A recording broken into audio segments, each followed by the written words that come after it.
Buenas tardes, esto es Radio Tradición.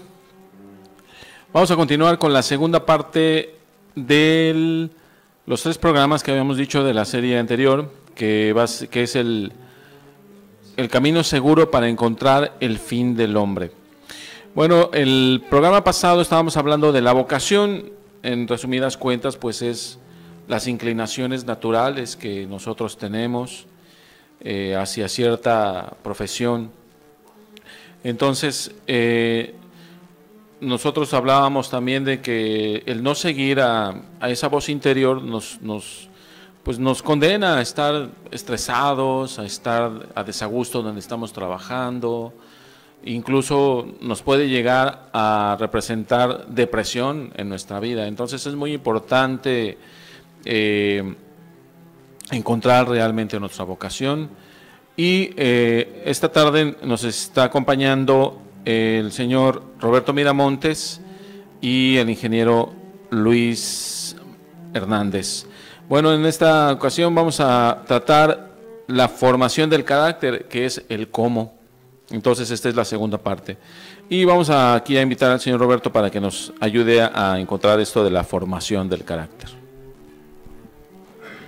Bueno, la vez pasada, como vimos, abordamos el tema de la vocación como una inclinación natural, que es una voz interior, que es lo que quiere decir vocación, voz interior, que obviamente nosotros identificamos como esa invitación de nuestro Señor Jesucristo a seguir un camino en el cual sirvamos a nuestros prójimos con amor al prójimo por amor a Dios. Entonces esa inclinación natural pues provoca que si la seguimos encontremos un camino pues disfrutable, de amor, verdaderamente de entrega, ¿no? Y también hablamos de que seguramente cuando nosotros identificamos esa vocación y encontramos esas otras cualidades que le llamamos talentos, pues hay una perfecta concordancia entre los dos, ¿no? Entonces ya los talentos hablamos como las aptitudes naturales también, que son dones de Dios y de los que hablamos ampliamente la vez pasada, los cuales nos ayudan, contribuyen a que nuestra vocación se desarrolle al máximo posible. Y pues la necesidad y el deseo de seguir esa vocación y desempeñarnos profesionalmente en ella. Entonces, pero talentos y vocación pueden quedarse muertos durante la vida si no los llevamos a la práctica, o sea, si no los llevamos a realizarlos en su máximo nivel posible. Hablando un poquito de los talentos, fíjense, recuerdo ahora que siempre he hecho una analogía. Los talentos se nos dan en diversidad, o sea, diferentes talentos, como dice San Pablo en algunas de sus epístolas, y en magnitud, o sea, hay unos que les damos, como lo dice otra parábola nuestro Señor, que le da 5, 3 y 1, o sea, en magnitud nos dan más talento, que a unos más talentos que a otros. Entonces esos talentos y esa vocación se pueden quedar muertos si no aplicamos, si no apoyamos, si no contribuimos con lo que nos corresponde a nosotros para cumplir el fin para el que estamos en esta vida. ¿Y qué es eso? Nuestra conducta. O sea, nuestras conductas, nuestro desempeño, nuestra forma de actuar es lo que contribuye a que ese camino pues llegue a un feliz puerto y que obviamente nuestros talentos se desplieguen a su máximo nivel. Entonces, ¿cómo lograr que esas conductas contribuyan realmente a desplegar nuestra vocación y nuestros talentos? Bueno, la fórmula es aplicando nosotros nuestra conducta con un carácter. Es un carácter que es lo que caracteriza, valga la redundancia, caracteriza nuestra conducta, lo que identifica nuestra conducta. Entonces el carácter puede ser bueno o puede ser malo. Y muchas veces el carácter lo confundimos con el temperamento, que hay que diferenciarlo. El carácter es algo que se aprende, o sea, es algo que vamos aprendiendo día a día desde pequeños, desde que nacemos estamos aprendiendo. Muchos dicen que hasta en el mismo vientre materno se empieza a aprender, de acuerdo a los ambientes que rigieron en ese hogar, ¿no? De cariño, de violencia, etc. Entonces el niño desde entonces, desde que escucha, ya está aprendiendo, ¿no? Entonces el carácter se aprende, son las conductas que se van aprendiendo a través del tiempo y de la vida, tanto familiar como social. El temperamento no es, el temperamento es algo también innato, que es la forma de reaccionar ante los estímulos. Entonces muchas veces dicen, cuando una persona es muy irascible, muy corajuda, dicen que carácter. Eso no es carácter, eso es temperamento.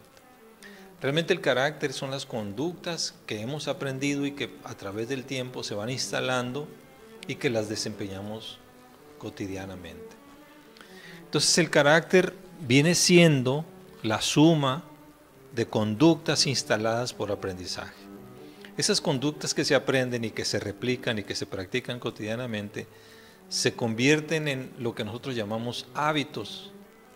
Los hábitos se van aprendiendo por observación y obviamente por imitación. Y obviamente llevarlos a la práctica, pues la persona va instalando esas conductas hasta que nosotros decimos, malamente o vulgarmente decimos, se acostumbró, o sea, nos acostumbramos, ¿no?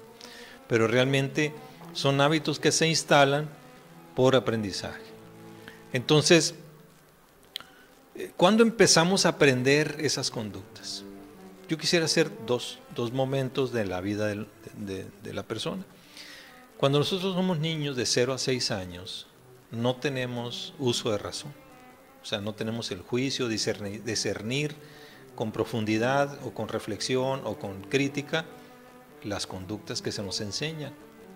Entonces, todo lo que aprendemos lo aprendemos como una esponja, ¿no? Todo es real, todo es verdadero, tal como me lo enseñas, así es la realidad.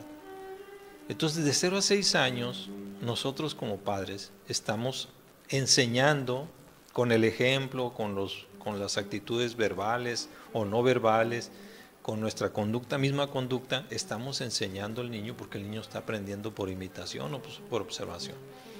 Entonces, a partir de ahí ya estamos enseñando. Pero como el niño no tiene uso de razón, no tiene el juicio de discernimiento, entonces todo lo que aprende lo absorbe como real, de tal suerte que si nosotros enseñamos conductas negativas, pues así es la vida, ¿no?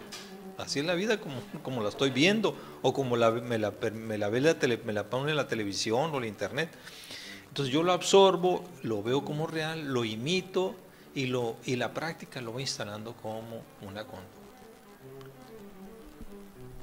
Sí, aquí en esta etapa yo creo que la que usted está hablando de los 0 a 6 años es muy importante, y tener mucho cuidado con esa cuestión de que pues hay muchos niños que tampoco tienen así todas sus cualidades físicas ya desarrolladas, y entonces llegan a ser un poquito torpes, se les cae la sopa, se les cae cualquier situación, cualquier cosa, ¿no? Entonces nosotros, por nuestro enojo, por nuestro coraje, que no controlado obviamente por el momento, entonces la explosión de nuestra ira nos llega a decirle, eres un bueno para nada, eres un burro, eres esto. Y entonces hay que tener mucho cuidado, porque si es muy repetitivo esto, como usted está diciendo, de que los niños aprenden, absorben, entonces el niño puede aprender que en realidad es un bueno para nada, ¿no? Realmente lo estamos programando. Y eso le va bien, porque esas palabras que tú usaste son muy suavecitas, ¿no? Hay veces que los insultamos de una manera tan terrible que para los niños se la creen. Hay estudiosos, por ahí estudié de un sociólogo que dice que por eso el mexicano le va mal, ¿no? Porque no se cree capaz de ser exitoso. Por ejemplo, en el fútbol que nos tiemblan las corvas para meter ¿cómo le llaman? Un penal, ¿no? ¿Por qué? Porque nuestra condición cultural es de que no podemos estar al nivel, hasta que salen a otras culturas algunos talentos, ¿no? Y aprenden otros hábitos, otras conductas. Efectivamente, estamos programando al niño. Si nosotros tenemos en casa un ambiente de desorden, esa es la vida natural para él, es lo que aprende. Entonces su carácter o los hábitos de su carácter son de desorden. Desorden en espacio, desorden en tiempo, desorden en sus actividades, etc. No las programamos, entonces el niño aprende el desorden. Entonces, ¿cómo queremos que sea ordenado cuando sea adulto si desde niño ya lo programamos para el desorden? Entonces, las conductas de 0 a 6 años son las que se instalan con mayor fuerza, son las que nos marcan. Por eso el carácter es como una marca, ¿no? El carácter viene de marca, ¿no? Que nos marcan para las conductas futuras. No quiere decir que sean indestructibles, ¿no?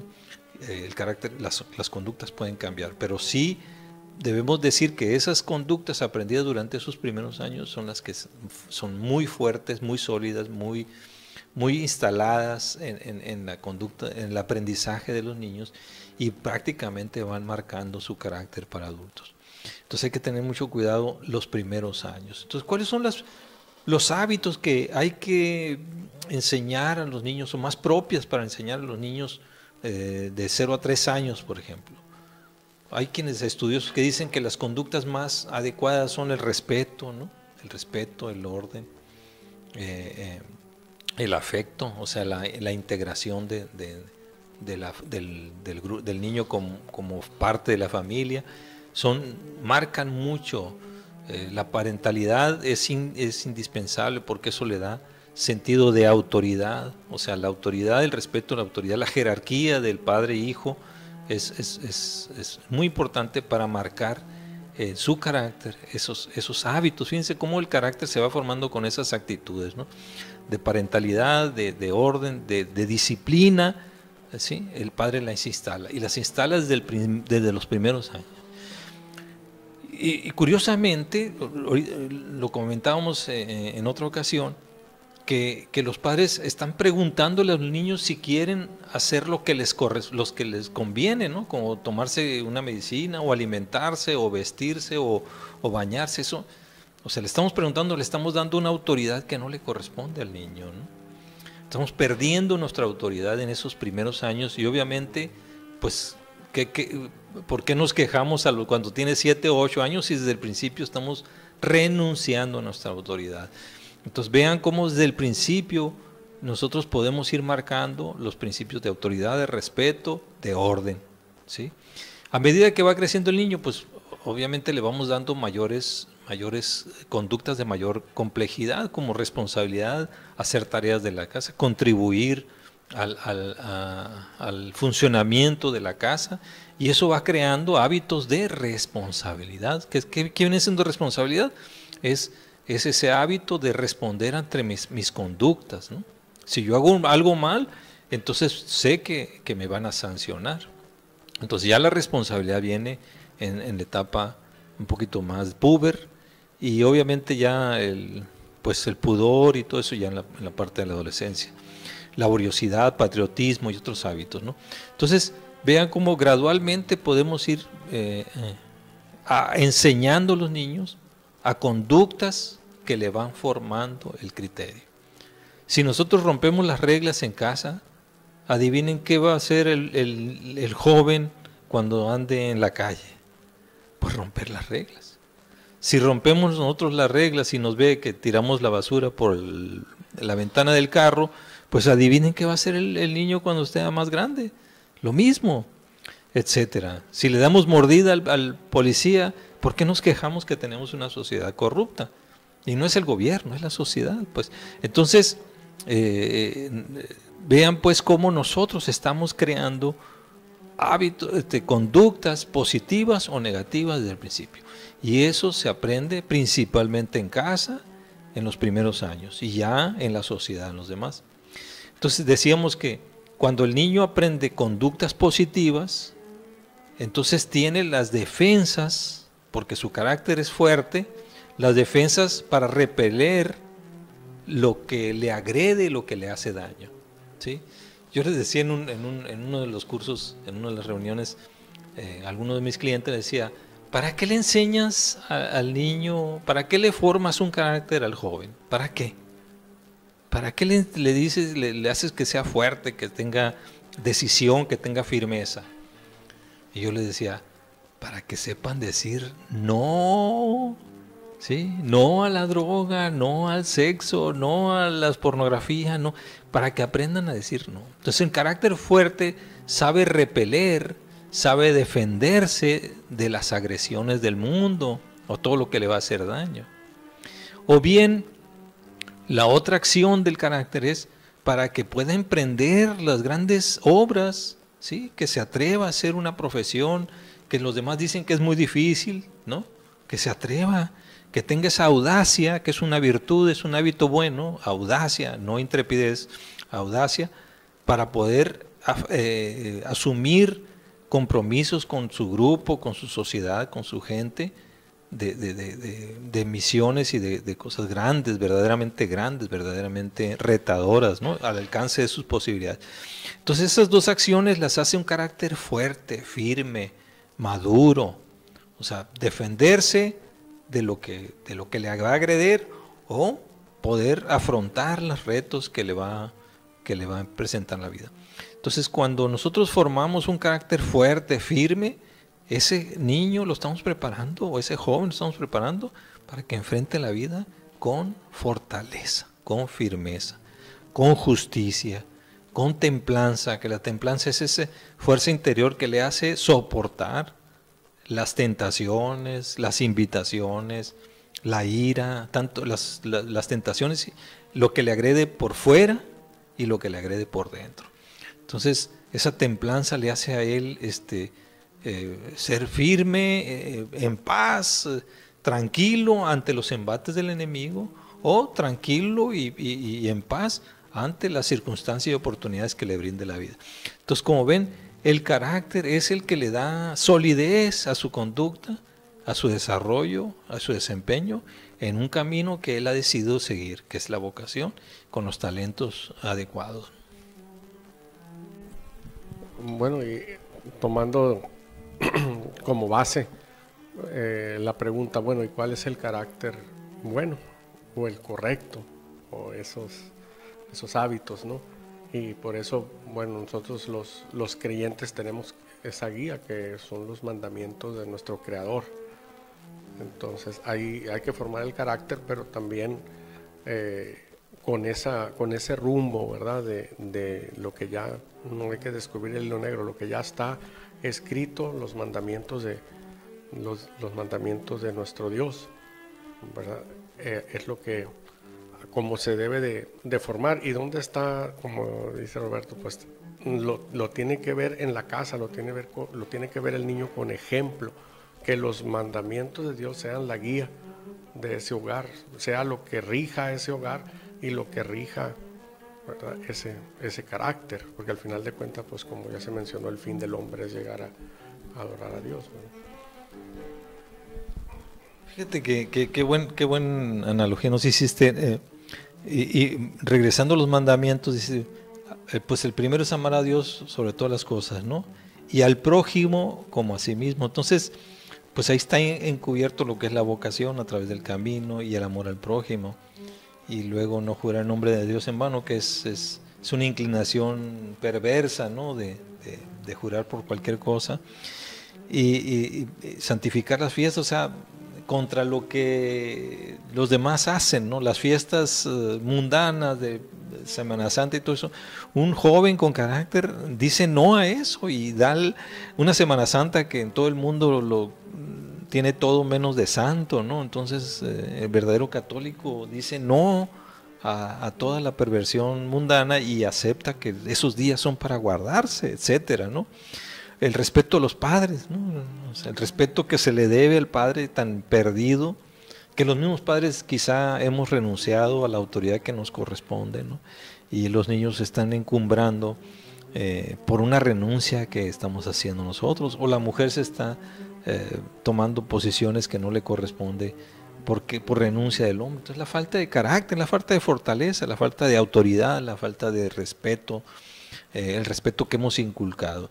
Y así síguele con los demás, o sea, las tentaciones de no robar, donde ahorita el que no roba es tonto, ¿no? O sea, es tildado de tonto, pues es lo más suavecito que le pueden decir a alguien que no roba, etcétera. O la fornicación que está por todos lados y la pornografía, ¿no? Que nos invade. Entonces, para lograr que el joven, el niño cumpla verdaderamente con los mandamientos, necesita una fuerza interior que de Dios, por supuesto, pero que proporcione también el hombre con su mismo carácter. Entonces, es preciso, pues, nosotros desde ahorita ya enseñar enseñar con palabra y con hecho y con ejemplo cuáles son las conductas positivas, cuáles son las conductas que nos dan esa fortaleza. Sí, por ejemplo, bueno, el decir joven engloba también a las señoritas, ¿no? No nomás es para que no vayan a decir las señoritas que no la estamos contando, ¿no? Bueno, en esta cuestión es, por ejemplo, como dice don Roberto, que debemos tener un carácter firme. ¿Por qué hay problemas ahorita? ¿Por qué estamos muchos peleando contra el aborto? ¿Por qué existe el aborto? Porque precisamente no hay esa formación, no hay ese de decir no a las tentaciones, a las relaciones fuera del matrimonio. Si las jovencitas y los jóvenes, ¿no?, estuvieran bien formados, tuvieran ese carácter del que usted habla, firme, así que dijera, no, que no es lo correcto, ¿no? O sea, las relaciones sexuales, pues, son en el matrimonio, ¿no? Yo cuando platico con las señoritas, a veces les pregunto, ¿con cuántos chicos pretendes meterte antes de casarte, no? No te va a dar vergüenza decirle a la persona con la que te casaste que ya te metiste con varios. Entonces, esa cuestión es la que nos está fallando, de formar a los jóvenes con carácter, con la fortaleza, con la templanza, para precisamente pelear contra esas tentaciones que nos pone nuestro enemigo, que ya sabemos quién es. Realmente la Iglesia Católica ha asumido cuatro virtudes. Las virtudes vienen siendo los hábitos buenos, ¿no? 4 virtudes que, si bien las estudió Aristóteles en su tiempo, la Iglesia los ha retomado porque son las que perfeccionan al hombre en sus conductas, que son la fortaleza, la templanza, la justicia y la prudencia. Entonces de ahí se derivan todas las demás virtudes, porque virtudes es el hábito bueno, pues, y el vicio es el hábito malo. Entonces todas las virtudes se derivan de ahí. Entonces por eso, haciendo un paralelo entre la asistencia divina y la participación del hombre, entonces la Iglesia toma estas 4 virtudes, le llaman cardinales porque de ahí se derivan las demás. Estas virtudes que van perfeccionando al hombre en cuanto a sus conductas, y que, asistido por Dios, pues es más fácil que las asumamos, ¿verdad? Entonces, nosotros nuestra participación es en la enseñanza al niño de esas virtudes para que las practique, porque por más que le roguemos a Dios, si no enseñamos al niño cómo seguir el camino, pues el niño, por toda la perdición y todo lo que hay en el mundo, va a seguir por otro lado. Pero en cambio, si le damos esa fuerza conductual y logramos que asista, que sea asistido por el mismo Señor, obviamente el niño va a tener esa fortaleza, pues, sobrenatural, ¿no?, que le dan los sacramentos, y la natural, que le da un carácter sólido, aprendido, ¿no? Entonces aquí se trata de enseñar las conductas y practicarlas. Va a llegar el momento en que una conducta se instale y se realice sin ningún esfuerzo. Porque me dirán ahorita, bueno, ya están grandes, ya están llenos de vicios, de hábitos malos. ¿Cómo le hacemos para revertirlo? ¿Cómo hacemos que cambie el desorden por el orden? O la falta de templanza, intemperancia por templanza. Bueno, pues yo les voy a dar una receta muy sencilla que me gusta mucho sugerir, y que no es mía, la he tomado de la misma Iglesia, pero es muy aplicable a las conductas. Punto número 1, identifiquemos el hábito dominante. ¿Cuál es el hábito dominante que me frena en mi desarrollo, en mi crecimiento, en mi éxito, en toda mi prosperidad profesional? Número 1, ¿cuál es? ¿Es el desorden? ¿Es la falta de templanza, o sea, la intemperancia? ¿Es la falta de justicia? ¿Sí? Cometo muchas injusticias con la gente, etcétera. ¿O es la falta de prudencia? Soy muy acelerado, ¿no? Muy desconsiderado o precipitado en mis decisiones, etcétera. Si nosotros identificamos de todos los hábitos, de todas las conductas, ¿cuál es el más fuerte, el que domina? Hay que anotarlo, hay que anotarlo. Y luego, ¿cuál es el segundo? Y anotamos. ¿Y cuál es el tercero? Les dirán, ustedes querrán decir, oye, hay que atacar los tres. No, ataquen el primero. Porque nos dirán, no, atacamos el más débil. No, ataca el más fuerte. Pero la diferencia es, ataca el más fuerte con conductas pequeñas. Voy a poner un ejemplo. Vamos suponiendo que mi vicio dominante, o sea, el vicio que más me afecta en todas mis conductas, mi desarrollo, mi trabajo, mis tareas, es el desorden. Muy bien. Pongo el desorden. Desorden es el que traigo un desastre, ¿no? Ahora, ¿en dónde está el desastre? ¿En el tiempo? ¿En mi espacio? ¿O en mi mente? Hay tres tipos de desórdenes, ¿no? No, pues en mi mente ando con volando. Bueno, vamos suponiendo que mi desorden es mental. O sea, no me concentro, no me enfoco, no, etcétera, lo que ustedes quieran. Ok, mi desorden es mental. ¿Qué puedo hacer para revertir ese vicio que lo traigo instalado desde hace 40 años? Dicen, no, chango viejo ya no hace maroma nueva. No es cierto. Si yo quiero desarraigar, porque es exactamente lo que hace un hábito, se arraiga viene de raíz, ¿no? Entre más tiempo la raíz está más adentro, pues es más difícil sacar el árbol, ¿no? Entonces el hábito, entre más tiempo tenga más raíces más fuertes, entonces hay que desarraigar. Entonces la forma de hacerlo es empezar con conductas pequeñas que sean contrarias a mi vicio. Pero que pequeñas. ¿Qué es? Pues voy a hacer una hojita diaria, una hojita, y voy a poner mis actividades del día. No voy a poner de 8 a 9, de 9 a 10, de 10. No, ¿para qué? O sea, es inútil querer ordenarnos de golpe, ¿no? O sea, hay que poner una conducta sencilla. Nomás en el día voy a hacer una hojita y voy a hacer mis actividades, las 3 o 4 actividades más importantes. No más. Pero la idea es de hacerlo todos los días. Porque los hábitos, como están muy arraigados, es como el deporte, aquel que quiere hacer deporte, ¿no? No ha hecho deporte nunca, ¿no? Y de repente se levanta y dice, ahora voy a hacer deporte, me voy a poner en forma, ¿no? Y se va a la pista, ¿no? Y se quiere comer la pista.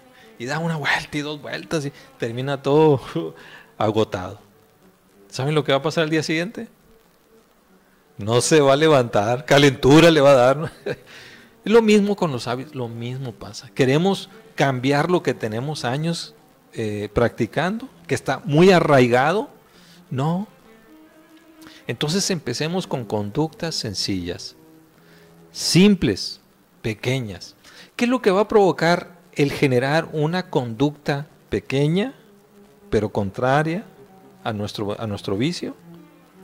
Que mentalmente nos vamos a desestabilizar. ¿Sí? Eso es lo que vamos a provocar. Pero una conducta sencilla, pero todos los días, todos los días, todos los días. ¿Cuánto tiempo? ¿21 días? No. El tiempo que sea necesario. ¿Hasta cuándo? ¿Cuándo dejamos de hacer esa conducta? Y pasamos a otra más compleja. Cuando lo hagamos automáticamente. ¿Sí? Porque el hábito eso es. Cuando el hábito está instalado, no nos damos cuenta de lo que estamos actuando. ¿Sí?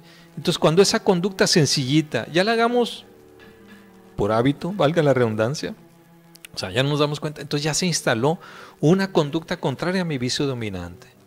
Y entonces empieza increíblemente un momento de cambio. Pero entonces el cambio va a ser a pasos agigantados como no tienes idea. Lo he experimentado con alguna gente, ¿verdad? Verdaderos cambios. Son 21 días, no es cierto. Es el tiempo que tardes en automatizar tu nueva conducta contraria a tu vicio. Yo no lo sé cuánto sea, porque la raíz puede estar profunda o puede estar muy, muy por encimita. Pero en la medida que tú automatices o sea, que ya no te des cuenta, pues, de que estás haciendo esa actividad de ordenarte, tan simple como es, ya empieza tu mecanismo a trabajar en forma contraria. ¿Por qué el vicio dominante? Porque generalmente el vicio dominante arrastra a los demás vicios. Si yo tengo desorden mental, seguramente traigo desorden carnal, traigo desorden de tentaciones, traigo desorden de no voy a misa, bueno, a tiempo, no hago las oraciones de vida, y síganle. Entonces, nuestro vicio dominante es el que arrastra a los demás vicios. Porque eso es lo que dicen los padres, pues. Tu pecado dominante arrastra a los demás pecados. Es la misma, pues esa es una enseñanza de la iglesia. Entonces aquí ataca tu vicio dominante, pero con pasos pequeños. No te quieras comer el pastel de un solo bocado. Quisiera hablar un poquito del hábito, si me lo permiten. ¿Cómo se instala el hábito? Imagínense ustedes cuando aprendieron a manejar. ¿Sí? De cambios, ¿no? Carro de cambios. Pues nunca les hacía falta, ¿no? Puros de tu casa, y cada vez que les quedábamos el jalón sacábamos el clutch a destiempo. ¿Okay? Y así eran los primeros, se te apagaba el carro y que mete el clutch y que saca el freno, etcétera, etcétera. Entonces, poco a poco, con la práctica y con una buena explicación, poco a poco, con la práctica, entonces tu movimiento de coordinación motriz entre aceleración y clutch y freno va especializándose y se va perfeccionando. ¿Cuándo aprendiste a manejar? O sea, ¿cuándo se ha instalado un hábito de manejo? Bueno, cuando ya saliste del bulevar, cuando ya subiste la subidita, clutch y acelerador, una subidita que no se te apagó el carro, no se te vino para atrás y le diste el de atrás. ¿Cuándo se instala el nuevo hábito? Cuando lo hacemos sin darnos cuenta. Lo mismo pasa con los hábitos conductuales. El hábito de conducta se instala cuando ya es automático, cuando no lo percibimos, pues no estamos atentos al clutch y al cambio. En lugar de ver para enfrente, estamos viendo hacia abajo, ¿no? Lo mismo pasa con la conducta. Y aquí viene el otro aspecto. ¿Por qué nos molestamos de que la gente sea desordenada? ¿Por qué nos molestamos de que la gente sea irresponsable? Y no entendemos por qué, a pesar de que le decimos una y otra vez, no cambia. Porque sus hábitos malos están instalados y él no se da cuenta, porque es automático. Entonces tú le dices, niño, tienes que ordenarte. Sí, mamá, ¿cómo no? Y te sales y vuelve a ser desordenado. ¿Por qué? Porque su vicio de desorden se instaló automáticamente. ¿Sí? Entonces, para desarraigarlo, pues es lo mismo, el mismo proceso. O sea, actividades pequeñas para que cambie gradualmente su hábito malo en un hábito bueno. ¿Cuándo se va a instalar? Cuando ya no le tengas que decir nada. O sea, cuando ya no le digas nada, ya se instaló el nuevo hábito bueno. Y eso aplíquenlo a todos los hábitos y van a ver cambios verdaderamente interesantes. Bueno, pues yo creo que vamos a llegar al final de este programa, muy interesante. Bueno, pues aquí termina la segunda parte de la formación del carácter. Nos veremos en la siguiente semana para hablar del sentido de vida. Muchas gracias, ingeniero Luis, muchas gracias, señor Roberto Miramontes. Radio Tradición, César Martínez les saluda y les desea muy buena tarde, que Dios los bendiga. Nos escuchamos la siguiente semana.